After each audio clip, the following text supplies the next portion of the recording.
그런 쪽으로 생각을 했습니다. 그래서 이 말씀을 준비하다가 자꾸 이 말씀이 저를 향해서 말씀을 하시더라고요. 제가 생각으로는 준비한 말이 많은데 하나님께서 불러주시는 대로 제가 많이 준비하게 됐습니다.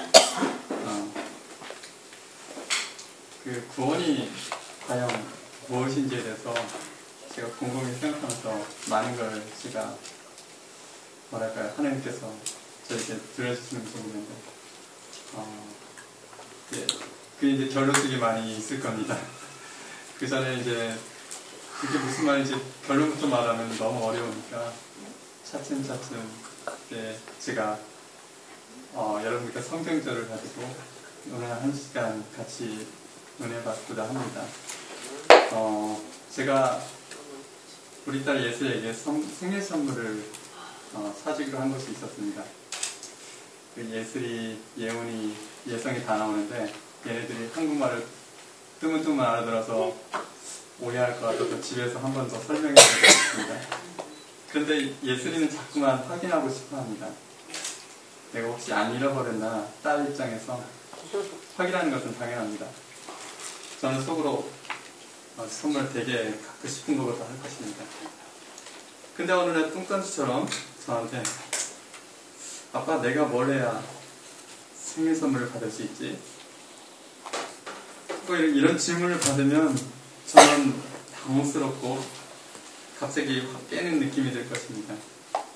도대체 이 질문의 의도는 무엇이지? 그러니까 나를 봅니다. 요즘 이 녀석과 관계가 멀어졌나? 아니면 나를 좀 생각해 주려고 그렇게 물어보는 건가? 별별 생각이 다 들 겁니다. 만약 우리 막내 예훈이 이제 겨우 말을 할 수 있는 놈이니까 그렇게 물으면 귀여울 수 있겠죠? 뭐야 선물 받을 수 있어? 귀여울 것 같아요. 그럼 막내한테는 제가 이렇게 말하겠죠. 아빠가 예훈이 좋아하니까 선물 주는 거야. 생일 때까지 기다려, 알았지? 이렇게 흔쾌히 대답할 수 있겠죠. 근데 상황이 예훈이 예슬이라면 아직 괜찮습니다. 제가 우리 맏아들 예성이한테 이런 질문을 받으면 어떤 기분일까요? 이건 좀 심각해지겠죠. 맨날 며칠 고민하면서 내가 뭘 잘못하고 있을까? 아들한테 너무 소홀했나? 그러면서 자학을 할지도 모릅니다. 그러다가 또 화도 날 것입니다. 이 안채 같은 놈 같은 이라고 하면서 말입니다. 예성이는 집에 가서 제가 설명해 줄게요. 한국말이 뭔지. 영어로 설명해 드리기가 걱정나요. 이와 비슷한 질문을 한 사람이 성경에 등장하고 있습니다. 누군지 알 수 있겠습니까? 부자복. 네, 오늘 제가 마태복음 19장에서 그걸 찾아봤는데요. 마태복음 19장 16절입니다.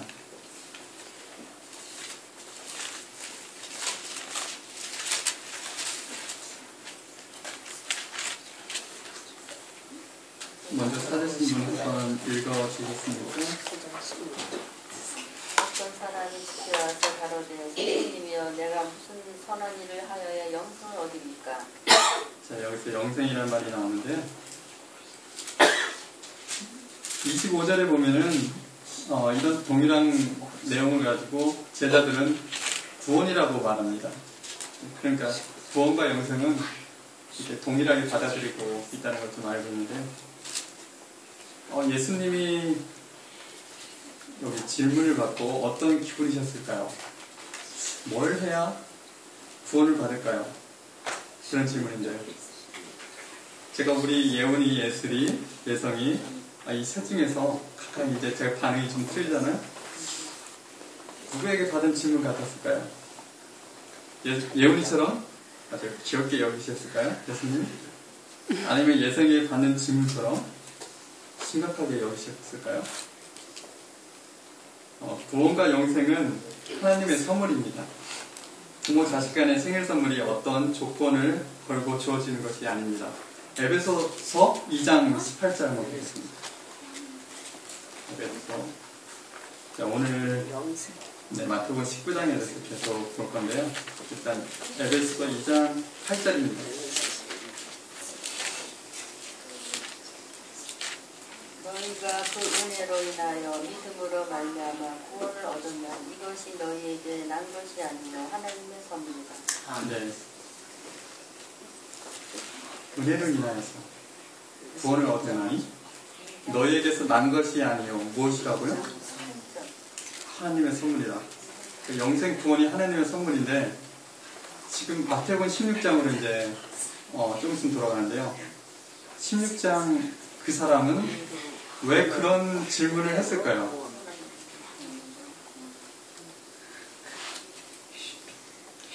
이 사람은 예수님 당시의 사람이라서 에베소서를 안 읽어봤으니 모르고 그랬다 하더라도 우리는 잘 알고 있는데도 자꾸 이런 질문을 하고 싶어집니다. 어떻게 해야 구원을 얻지?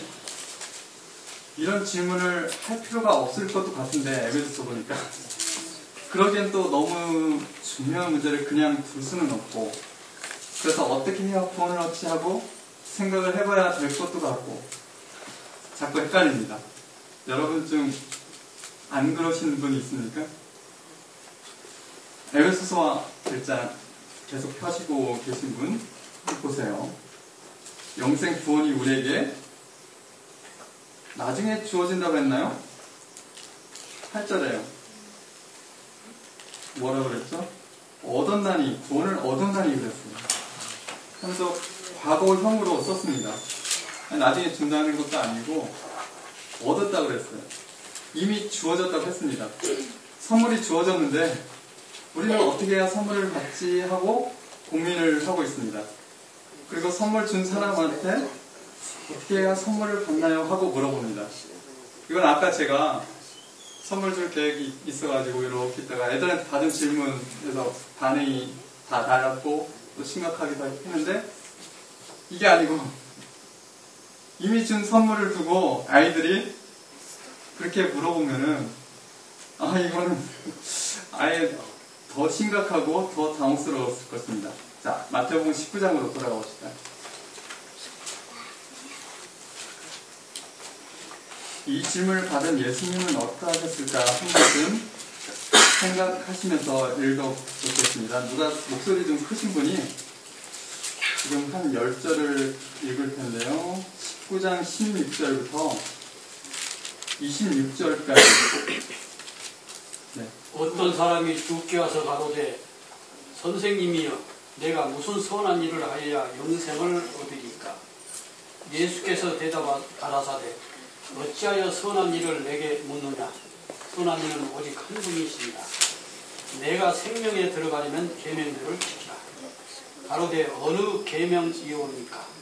예수께서 가라사대 살해하지 말라, 간음하지 말라, 도둑질하지 말라, 거짓 증거하지 말라, 내 부모를 공경하라, 내 이웃을 내 몸같이 사랑하라 하신 것이니라. 그 청년이 가로되 이 모든 것을 내가 지켰사오니 아직도 무엇이 부족하리이까? 예수께서 가라사대 내가 온전하고자 할진대 가서 내 소유를 팔아 가난한 자들을 주라. 그리하면 하늘에서 보화가 내게 있으리라. 그리고 와서 나를 쫓으라 하시니. 청년이 재물이 많음으로 이 말씀을 듣고 근심하며 가니라. 예수께서 제자들에게 이르시되 내가 진실로 너에게 이르노니 부자는 천국에 들어가기가 어려우니라. 다시 너에게 말하노니 약대가 바늘기로 들어가는 것이 부자가 하나님의 나라에 들어가는 것보다 쉬우니라 하시니 제자들이 듣고 심히 놀라 가로되 그런즉 누가 구원을 얻을 수 있으리까? 예수께서 저희를 보시며 가라사대 사람으로는 할 수 없으되 하나님으로서는 다 할 수 있느니라. 아멘. 저는 오늘 이 문제에 대해 몇 가지 각도로 살펴보고자 합니다. 세상적인 관점에서 하늘에서의 관점까지 말씀드리겠습니다. 그리고 성경절에 담긴 의미 하나하나를 좀 짚어보고자 합니다. 부자 청년, 여기 부자 청년이죠. 했던 질문을 보면 구원을 얻기 위해서 무엇을 해야 할지 매우 좀 알고 싶어 했던 것 같습니다. 이 사람의 질문을 그 질문은 매우 당연한 질문인데도 저희가 서두에서 좀 같이 살펴본 것처럼 조금만 바꿔 생각해 보면 아주 황당한 질문이 될 수도 있습니다. 그럼에도 불구하고 이 질문은 아주 중요하고 근원적인 것입니다. 부자 청년의 질문은 이 사람만 한 게 아니에요. 태초 아담이 창조된 이래 끊임없이 우리 인류에게 제기된 질문이었습니다. 이 질문은 우리 마음의 원초적 본능인 것입니다. 전도서에 영혼을 사모하는 마음을 주셨다 하는데 그것을 대부분 무시하고 사는데 이 청년은 그 소리를 들은 것입니다. 영생을 얻기 위해 무엇이 필요한가? 구원은 하나님의 선물이라 하셨고 이미 주어졌다고 했으니 이 질문에 모순이 있다는 것을 느끼면서 그러면서도 자꾸만 이 질문에 우리는 던지고 싶어집니다. 참 이상하죠? 예수님께서 뭐라고 하시는지 봅시다. 17절에요. 이 질문을 받고 19장 16절 질문을 받고 예수께서는 누가 낭독해 보시겠습니까? 예수께서 이르시되 어찌하여 선한 일을 내게 묻느냐 선한 이는 오직 한 분이시니라 네가 생명에 들어가려면 계명들을 지키라. 예수께서 가라사대 어찌하여 선한 일을 내게 묻느냐 선한 이는 오직 한 분이십니다. 참 예수님이 질문을 또 회피하시는 것 같은 느낌이고 무슨 뜻인지 말씀하죠. 무슨 뜻일까요? 제가 이것만 해도 굉장히 시간이 갈 것 같아서 좀 압축해서 좀 설명을 드리겠습니다. 내가 선한 일을 하려는 의도가 구원을 받기 위해서인가 되물어 보시는 겁니다. 구원을 받기 위해서 선한 일을 만약에 하려고 한다면은 어떤 때는 좋지만은 대부분이 고통스러울 때가 있을 겁니다. 그러니까 그 선한 일을 하게 되는 그 동기가 불순한 겁니다. 그리고 또 구원을 받으려는 그런 의도도 이 사람이 참 불순한 것 같습니다. 그런데 예수님이 그렇게 하는 것이 그 사람이 안타까워서 이렇게 말을 하고 있는 건데요. 그것이 아니고 선한 이는 오직 한 분이시니라 라고 하시며 선한 일에 초점을 맞추지 말고 선한 분에게 초점을 맞추려고 하십니다. 왜 그럴까요? 제가 뒤에 계속해서 나오는데 그분의 품성이 있기 때문인데 그러면 네가 하고자 하는 일이 선한 일이 즐거워지고 그것이 바로 너에게 주어진 영생을 온전히 갖게 된다는 말씀인 것입니다. 그러면서 뭐라고 하십니까? 그 다음에 19장 17절 내가 생명에 들어가려면 계명들을 네. 내가 생명에 들어가려면 계명들을 지키라. 자, 예수님이 생명이라는 말을 썼는데요. 부자 청년은 영생이라는 단어를 썼는데 예수님은 다른 단어를 썼습니다. 우리 쓰고 25절에 볼까요? 똑같은 상황에서 25절에 제자들은 무슨 단어를 썼죠? 구원? 네, 구원이라는 단어를 씁니다. 예수님은 생명, 이 부자 청년은 영생. 참 이거 참 중요한 건데요. 말 속에는 그 사람의 단점이 보여지기 마련인데요. 여기서 각자 썼던 그 단어들을 보면 그 사람이 살고 있는 삶을 압축해주고 그 갈망이 무엇인지 엿볼 수 있습니다. 이 부자는 지금 살고 있는 것이 안락하고 좋습니다. 근데 조금만 지나면 어떻게 할까 생각해보니까 늙고 병들어 죽을까봐 그것이 두렵습니다. 편하고 살기 좋은 이 세상, 영원히 살고 싶은 것입니다. 그래서 영생이라는 단어를 씁니다. 근데 제자들은 어떻죠? 지금 사는 사람이 좋습니까? 괴롭습니다. 지금 예수님과 무언가를 추구하고 계약하고 있는데 그들이 보통 곤욕이 아닙니다. 여기서 누군가 나타나서 이 문제들을 해결해주고 구원해주길 바라고 있습니다.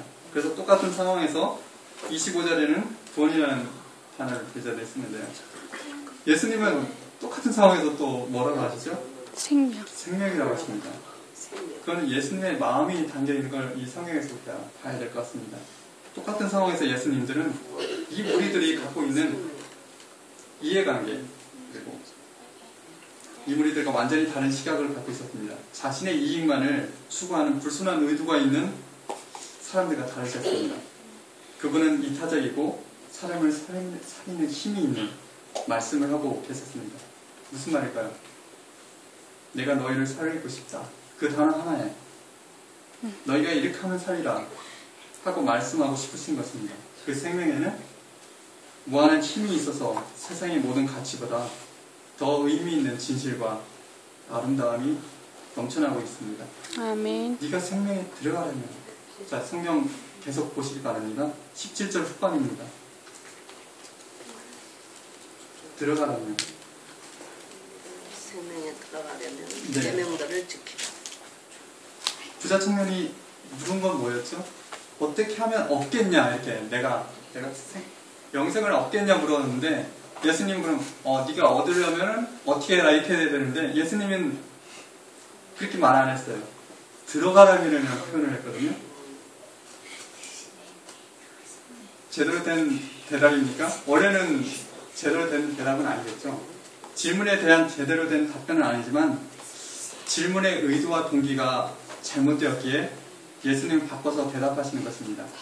자, 구원은 얻는 것이 아닙니다. 생명으로 우리 스스로 들어가야 한다고 말씀하십니다. 아멘. 바꿔서 말하면 구원은 못 받는 것이 아닙니다. 생명으로 들어가지 않을 뿐입니다. 여러분 생명으로 들어가시기를 원하십니까? 아멘. 이 안식에 생명으로 들어가시는 성도님들 되기를 축원합니다. 아멘. 자, 이 부자 청년이 영생을 얻기 위해서 굉장히 노력을 하고 있습니다. 근데 처음부터 잘못 끼워진 단추였다는 것을 느낄 것입니다. 영생은 하나님의 선물이고 모든 이들에게 허락하셨습니다. 그런데 그것을 받아들일지 거절할 것인지 하는 것은 각자 우리 선택에 몫이 되었습니다. 그래서 예수님은 네가 영생에 들어가려면 이라고 말씀하십니다. 부자 청년은 결국 들어가고 싶지만 결국 들어가면 손해보니까 계산을 보고 들어가지 않으려고 고민하게 됩니다. 자, 여기서 더 나아가기 전에 세상적인 관점에서 한번 이렇게 따져보고 싶습니다. 영생을 얻기 위해 신앙생활하는 것이 뭐 잘못되었습니까?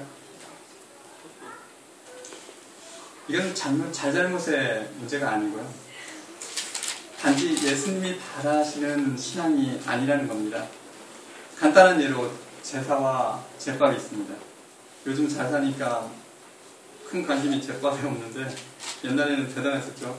그 제사 평소 보기 힘든 귀한 걸로 음식을 차리니까요. 어른들은 공감하실 겁니다. 근데 제사 지낼 때 돌아가신 부모님, 할아버지 그렇게 생각하는 그것이 더 소중한데 제밥에만 관심이 있으면 세상적으로 봐도 좀 아닐 겁니다. 우리 주변에 이런 일들이 굉장히 흔하게 일어나고 있는데요. 뭐 제사 문제 말고도. 그래서 너 제밥에만 관심이 있냐? 이런 말 흔히 하잖아요.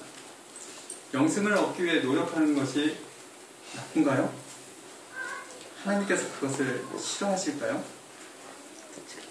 성도님들 어떤 것 같습니까? 하나님은 우리에게 낙원의 모습을 보여줍니다. 그래서 지치고 힘든 이 세상, 나그네 삶에 희망을 불어넣고 싶어 하십니다. 그렇게 구원을 얻기 위해 노력하는 것이 그리 나쁜 것은 아닙니다. 그렇지만 그렇다고 그것이 가치 있는 신앙은 또 아닙니다. 가치의 문제입니다. 그러니까 구원만 바라는 그런 슬럼프에 빠진 신앙보다는 하나님은 좀 더 가치 있는 신앙을 추구하길 바라십니다. 그러니까 하나님은 우리와의 관계를 통해 우리가 그분의 성품을 담고 그것을 이 땅에 실현시키길 원하십니다. 아멘. 이 부자 청년은 영생을 얻기 위해서 그렇게 갈급하고 노력하지만 실상은 자기 자신에게 주어진 영생이 있는데 그거를 또 걷어찰 수밖에 없는 인생을 살고 있습니다. 이율배반이라고 그러죠. 이런 삶을 여러분들도 똑같이 살고 있지는 않습니까? 여러분들 어떠십니까? 솔직히 저는 이 부자 청년보다 못하다는 생각을 해봅니다. 이 우주에 법칙이 있는데요. 크게 상반되는 두 가지 법칙이 있습니다. 그 두 법칙 사이에 있는 중간은 존재하지 않습니다. 무엇일까요? 천국에는 천국의 법칙이 있습니다. 하늘의 법칙입니다. 지옥에는 지옥의 법칙이 있습니다. 달리 말하면 세상의 법칙이 될 수 있습니다. 이 법칙 중, 두 가지 법칙 중 우리는 반드시 그 하나에 속하게 됩니다. 대부분 사람들은 세상의 법칙에 좀 익숙해져 있는데요. 영적인 사람이라 할지라도 대부분은 그냥 세상의 법칙에 속해 있고요. 영적인 사람이라 할지라도 여기 속했다, 그러니까 저기 속했다, 이거 반복하는 삶입니다. 여러분은 지옥의 법칙에 익숙합니까? 지옥이라 하니까 좀 섬뜩해서 다시 질문하겠습니다. 세상의 법칙에 익숙합니까? 마음속으로 대답해 보시고요. 저는 세상의 법칙, 그러니까 지옥의 법칙에 익숙하다고 고백해야 되겠습니다. 여러분 중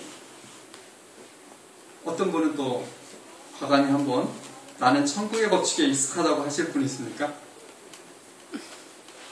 그 천국의 법칙이 뭔지는 정확히는 몰라도 나는 천국의 법칙에 좀 익숙할 것 같다고 이렇게 생각하시는 분 있으면 한번 지금 마태복음 계속 보는데요. 19장 21절을 읽어보시기 바랍니다.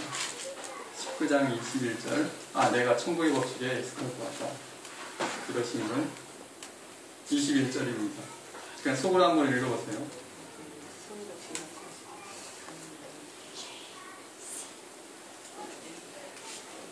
우리는 부자가 아닌데도 좀 망설이시지 않습니까?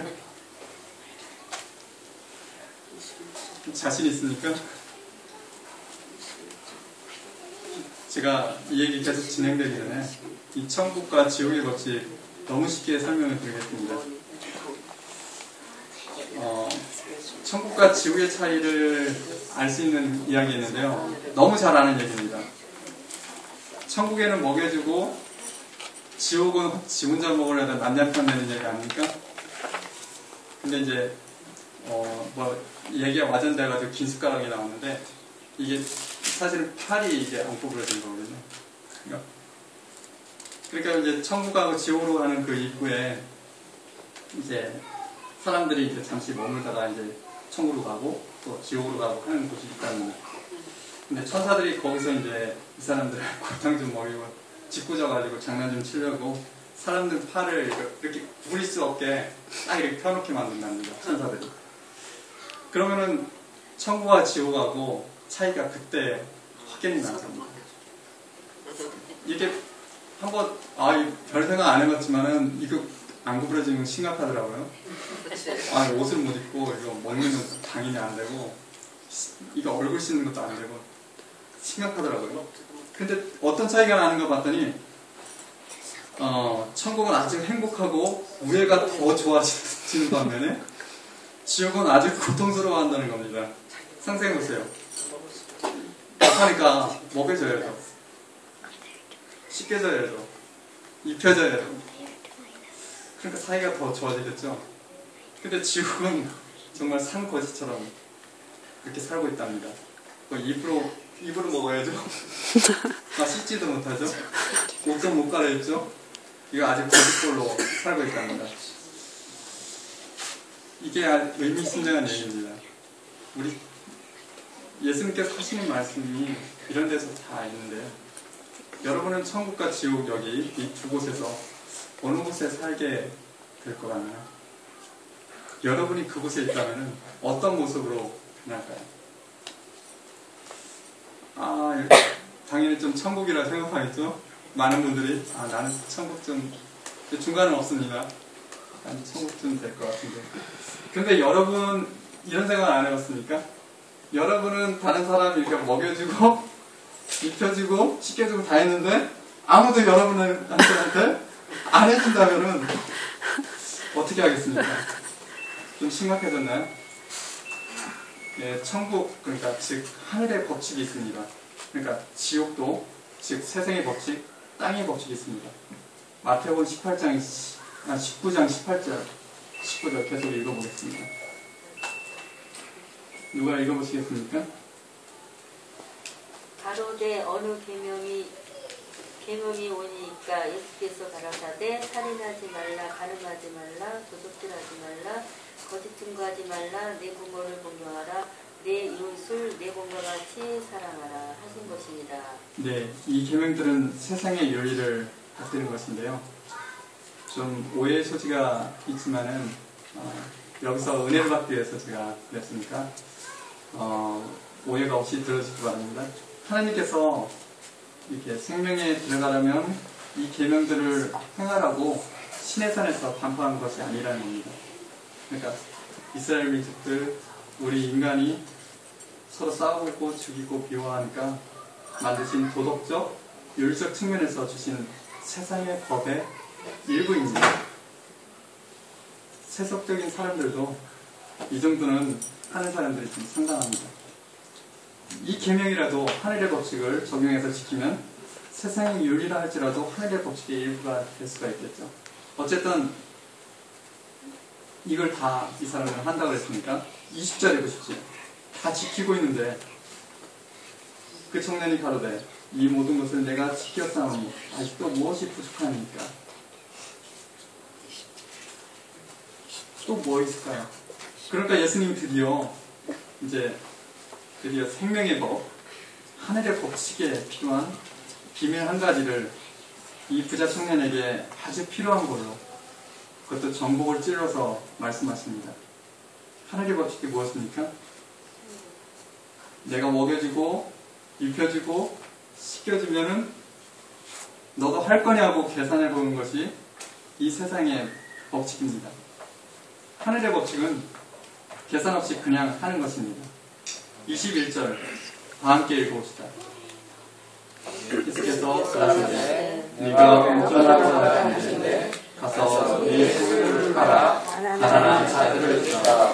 그리하면 하늘에서 보아가 내게 있으리라. 그리고 와서 나를 쫓으라 하시니. 내 재산 다 줄 테니까 너도 내놔라. 안 그러면 나도 못한다. 그건 세상의 법칙입니다. 아무런 보증이 없는데도 다 내어놓을 수 있는 게 하늘의 법칙입니다. 재물뿐만이 아니고 여러분이 아끼는 정신적인 소유 모두를 말합니다. 여기 이 땅에서는 잘 못하겠고 하늘나라 가서는 내가 잘할 것 같다. 그건 너무 이기적인 것 같지 않습니까? 돌려받을 보증이 거기서는 있죠. 하나님이 통치하십니다. 그 보증이 있어야지 나는 한다는 것은 세상의 법칙입니다.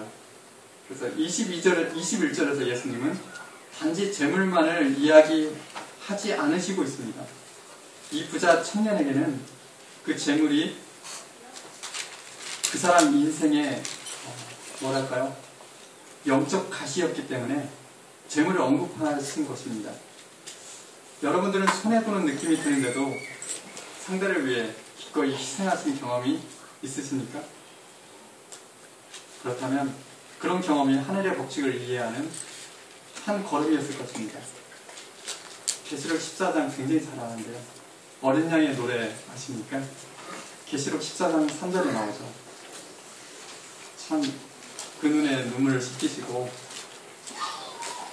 14만 4천 명, 하나님의 일을 받은 14만 4천 명만이 부를 수 있는 노래입니다. 다른 우주 거민들은 결코 부를 수 없는 노래. 이 노래는 예수님이 부르셨고 어린 양이 어디로 인도하든지 따르는 자들이, 그분의 품성을 따르는 자들이 부르는 노래입니다. 보증이 없는 곳에서 자신을 내어줄 수 있다는 건 그것을 해본 사람만이 알 수 있는 귀한 경험인 것입니다. 그래서 14장 3절에 그 말이 나오죠. 새 노래를 부르니 땅에서 부숙함을 얻은 14만 4천인 밖에는 이 노래를 배울 자가 없다. 성도 여러분, 이 노래를 부르고 싶습니까? 아멘. 여러분의 가장 소중한 것은 무엇입니까? 아무런 보증이 없는, 즉 아무런 대가가 주어지지 않는데 자신의 가장 소중한 것이라도 내려놓을 준비가 되어 있습니까? 부자 청년에게는 재물이었는데 여러분에게는 그것이 무엇입니까? 가진 게 없어 자존심 하나로 버텨왔다면 그게 가장 소중합니까? 사람들에게 인정과 찬사를 바라고 살았다면 그것입니까? 내가 막 붙들려고 하는 게 무엇이었는지 그게 뭘까? 살펴보고 있는데 지금은 없는 것 같은 분도 있을 겁니다.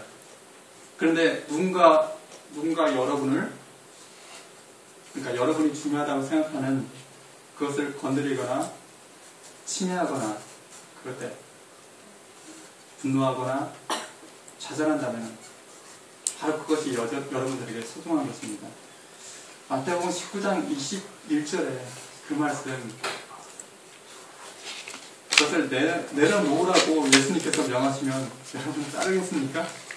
지금은 따를 수 있겠지만 그 상황에서 따를 수 있겠습니까? 아니면 22절처럼 근심함을 가지겠습니까? 저에게는 22절 말씀이 재물일 수도 있고 이적과 싸움 성판일 수도 있고 내 위신일 수도 있고 자존심일 수도 있습니다. 그것이 침해당하더라도 분노하지 않고 내어놓을 수 있는 마음, 그것이 하늘의 복지이고 그 마음을 우리 삶에서 실현할 때 어린 양의 노래를 배우게 되는 것입니다. 아멘. 이 소중한 경험은 하늘의 거민들은 하고 싶어도 할 수 없는 얼마나 소중한 특권이 되는지 모릅니다. 그러나 이 땅에서는 어떻죠? 그 특권이라 생각하나요? 저주라고 생각합니다. 그것이 땅의 법칙입니다. 이 땅에서 우리가 세상의 법칙에 따르지 않고 과감히 어린 양의 새 노래를 부르는 사람이 생명에 들어가게 됩니다. 우리 삶에서 가장 힘든 부분이 바로 이것이 아닌가 생각합니다. 그러니까 예수님께서 하시는 말씀이 그것이죠. 23절, 24절 보시겠습니다. 누가 낭독해 주시겠습니까? 예수께서 제자들에게 이르시되 내가 진실로 너희에게 이르노니 부자는 천국에 들어가기가 어려우니라. 다시 너희에게 말하노니 낙타가 바늘귀로 들어가는 것이 부자가 하나님의 나라에 들어가는 것보다 쉬우니라 하시니. 네, 여기서 부자가 나오는데 이 부자는 각자 사람마다 다른 형태로 이렇게 꽉 쥐려고 하는 마음을 대표하고 있습니다. 왜 우리 마음에 쥐고 있는 것을 내려놓는 게 그토록 중요할까요?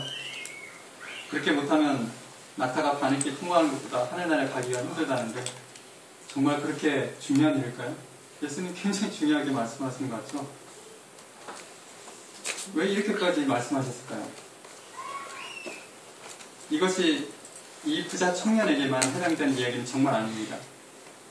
25절을 보시면 알아요. 제자들이 깜짝 놀라면서 25절에 그럼 누가 구원 받는 말이냐고 이렇게 제자들이 깜짝 놀라면서 말합니다. 부자만 정말 지칭했다면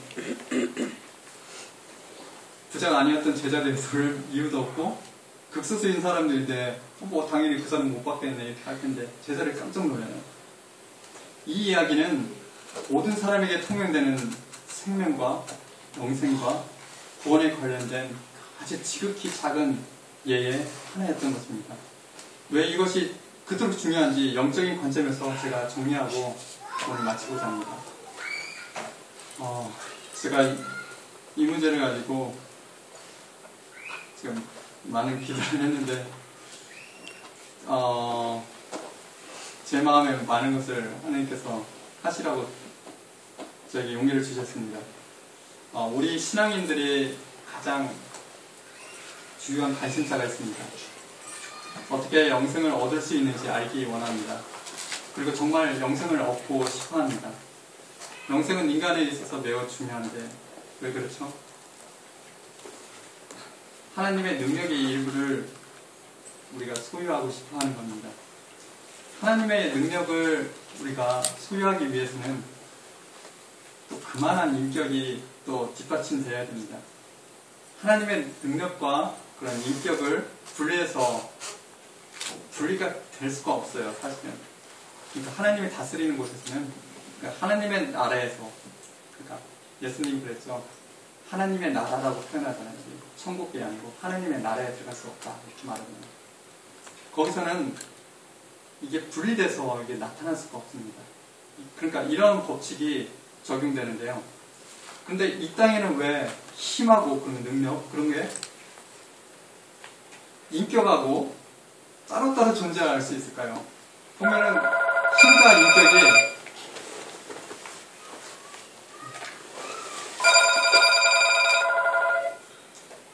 우리 저기에서는 따로따로 존재하잖아요. 이 땅에서는.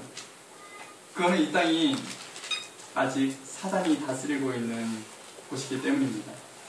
인격이 있는데도 실제로 물리적 힘을 행사하지 못하고 있잖아요. 우리 이 세상에서는. 이 세상에서는 땅의 법칙대로 적용되기 때문에 아무리 거룩한 품성을 우리가 지니고 있어도 영생을 얻을 수가 없습니다. 이 땅에서는. 그래서 품성과 능력이 이 땅에서는 별개입니다. 이 땅에서 살고 우리가 사단의 지배를 받다 보니까 우리가 하늘의 음성을 우리가 듣지 않으면은 아무리 성경을 보고 기도를 하고 그렇게 해도 세상의 법칙대로 흘러가기가 쉽게 됩니다. 그리고 우리 본성이 이미 굉장히 타락해 있어서 자꾸 품성과 이렇게 능력을 분리하는데 매우 익숙해져 있습니다. 그래서 하나님의 인격을 우리가 담지 않았는데 영생만을 따로 갖고 싶어 합니다. 그러니까 거룩한 품성이 없어도 그 능력만 우리에게 나타나기를 원하고 있습니다. 이 사실은 매우 중요한 일인데요. 예수님께서 23절과 24절에 말씀하신 배경은 바로 이러한 일들을 염두하고 말씀하신 것입니다.